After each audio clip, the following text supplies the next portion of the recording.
Bro, school is full of the most annoying people, like snitches. The first time I got snitched on, I was in 2nd grade, and it really gave me trust issues. Basically, I was in class drawing the super S all over my notebook, and 3 boys approached me. I still remember their names, Alex, William, and Kyle. They asked me if I could teach them how to draw the super S, and I was like, sure, why not? Now, I don't know how it is for you guys, but when I was growing up, teachers did not like us drawing the super S for some reason. I guess they thought it stood for something bad or promoted graffiti culture or something. It took me about a minute to teach them my techniques, and after about 5 minutes, they were drawing S's all over their notebooks. We were all sitting there having a great time, and then the teacher walked over to us and asked us what we were doing. Immediately, basically in unison, Alex, William, and Kyle all said, "Oh, we don't know what we were doing. Rowdy came over to us and told us to draw this S." Yo, what the fuck? Not only did these guys completely throw me under the bus before the teacher was even mad, they completely fabricated a story to absolve themselves of guilt. You can tell me. I won't tell anybody. Jasmine, are you wearing a wire? Code blue! Code blue!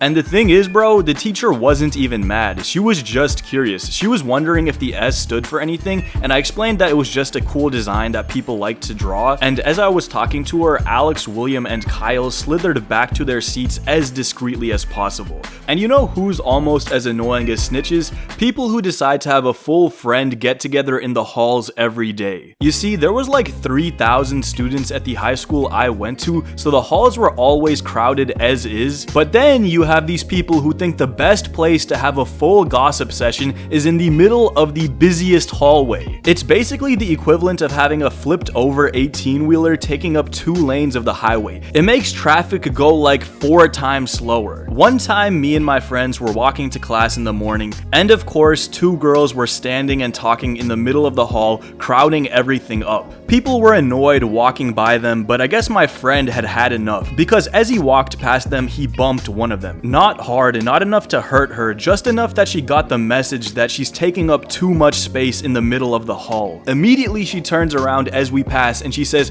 "I swear to God, if one more person bumps me." At this point, I had enough. This girl had the audacity to be mad that people were bumping her as she's standing directly in the middle of the hallway. So I turn back and tell her, maybe don't stand in the middle of the hall if you don't want to get bumped. Apparently that set her off because she kept screaming, come back here, and was literally about to charge me as her friend was holding her back and telling her it's not worth it. Fortunately, she calmed down after a couple seconds because I have no clue what the course of action is if a girl starts to swing on you. Let me know in the comments. If you were in my situation and say the girl actually charged you, what are you doing? But you know who's more annoying than people talking in the halls? Is just that overly PC girl who's in all of your classes. Like, I understand that high schoolers want to be morally righteous and make a difference in the world, yada yada, but there comes a point where you're actually just psychotic. When I was in 10th grade, there was a guy who was chatting on our grades community Discord server. Basically, he had just failed a test, so he typed in chat, "Yo, I'm so," and he called himself a word that starts with R and rhymes with good-hearted, if you know what I mean. He basically typed, "I can't believe I failed that test, I'm so good-hearted." Now, there was a girl in the chat who apparently took great offense to the use of the word good-hearted, even though she wasn't even part of any of the groups that would be offensive towards. So what do you think she did in that situation? A, told him politely that she didn't like that word. B, say nothing. Or C, screenshot his text in chat and create a TikTok video doxing him and saying that we should cancel this 15-year-old for using offensive language. Yeah, she did C. Luckily, the TikTok didn't pick up steam because nobody cares, but just the fact that she was willing to stoop to that level is shocking. Also, in regards to the term good-hearted, I agree with Michael Scott's logic. You don't call Good-hearted people good hearts. You call your friends Good hearts. when they're acting Good-hearted. Did y'all ever have to do Socratic seminars in school?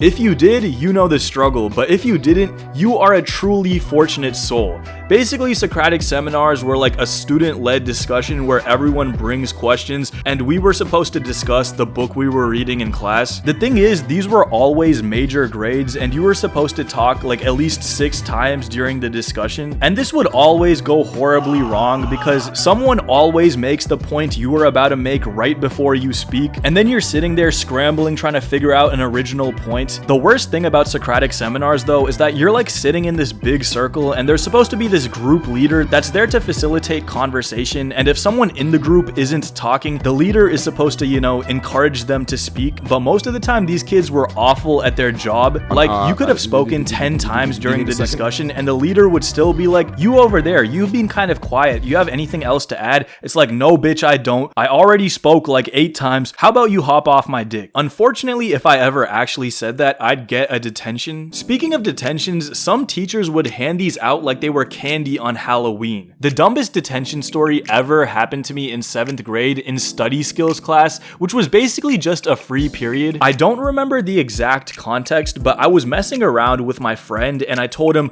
I challenge you to a duel out loud. I think we were joking about knights or something like that. Immediately the teacher looked up from her desk and angrily asked, who said that? I didn't even think I had said anything wrong, so I raised my hand and said, it was me. She started yelling at me from across the room. That is inciting violence. That is unacceptable behavior. I tried explaining myself like, no, it was a joke. And my friend tried to back me up like, yeah, he's just joking. We're not about a fight. I said, I challenge you to a duel. How do you take that seriously? But apparently Smooth Brain over here thinks I'm about to go Mike Tyson in the middle of the class. She wasn't willing to listen to my explanation no matter how obvious it was, so she walked right over to me and handed me a detention slip. Now this was an awful situation for me because this was the week of basketball tryouts and the coaches specifically said that if you get into any trouble during this week, you won't make the team. So I'm about to get cut from basketball because I said, I challenge you to a duel. Luckily, I was cool with the coaches, so I explained to them the situation and they understood and I still made the team,